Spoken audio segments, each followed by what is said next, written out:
RSS సిద్ధాంతాలు ఒక హైందవ సంఘానికి తప్ప మిగతా మతస్థులకి అంటే వ్యతిరేకంగా ఉంటాయి. ఈ వ్యతిరేకత భావం వల్లనే ఇప్పుడు ఈ ఆర్ఎస్ఎస్ సిద్ధాంతాలు ఈ సెక్యులర్ కంట్రీలో పెద్దగా అంతగా వెళ్ళలేదు అనేది అంటే మిగతా పార్టీ వాళ్ళు చెప్పినప్పుడు ఒక టైంలో రాహుల్ గాంధీ గారు అన్నారు సార్.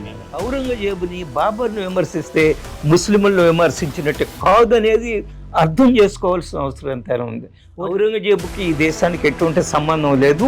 ఔరంగజేబుకి ఈ దేశంలో ఉండే ముస్లింలకి ఎలాంటి సంబంధం లేదు. ఔరంగజేబుని విమర్శిస్తే ముస్లింలు విమర్శించినట్టు కాదు.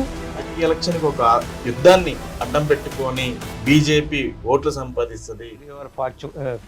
రాంగ్, కరెక్ట్ కాదు.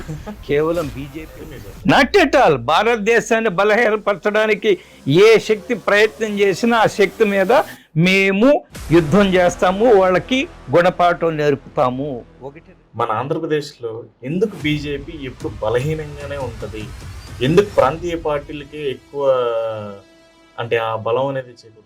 పార్టీ మీద ఉండే దుష్ప్రచారము లేదా అనుమానాలను ఏ విధంగా నివృత్తి చేయాలా ఆ ఆలోచనతో ఈరోజు మా కొత్త రాష్ట్ర అధ్యక్షుడు ముందుకు పోతున్నారు. మేము ఒక బలమైన శక్తిగా తయారవుతున్నాము.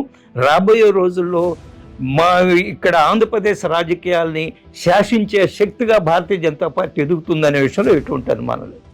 ఎక్కడ సౌత్ నాయకులకి మనం మినిస్ట్రీ పట్టం కట్టాలని చెప్పి సైడ్ చేశారు, వెంకయ్యనాయుడు గారిని వైస్ ప్రెసిడెంట్ ఇచ్చి సైడ్ చేశారు అనేది ఒక ప్రచారం. నథింగ్ అటువంటి ఆ ఆరోపణ ఏదైతే ఉందో baseless and meaningless. Janasena party ఎప్పుడో ఒక రోజు బీజేపీలోకి చేరిపోద్ది.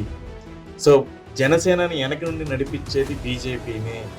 మనకి తెలుసు వాళ్ళ అన్నగారు ప్రజారాజ్యం పార్టీ పెట్టాడు, దాని దేశపై కాంగ్రెస్లో విలీనం చేశాడు. ఈయన కూడా కాంగ్రెస్లో వెళ్ళిపోయి ఉంటే ఈయన ఏదో లోక్సభకో ఎమ్మెల్యేగానో ఏదో చేసి ఉండేవాడు కదా కాంగ్రెస్. మీరు ఇక్కడ జిల్లాలో ఉన్న యూత్కి ఇచ్చే సందేశం ఏంటి?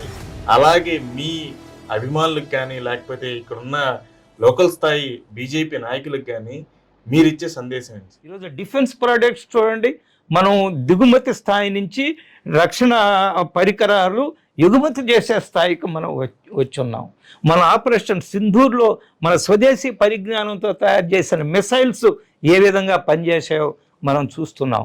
అందువల్ల it's a new India, it is going to be a great India.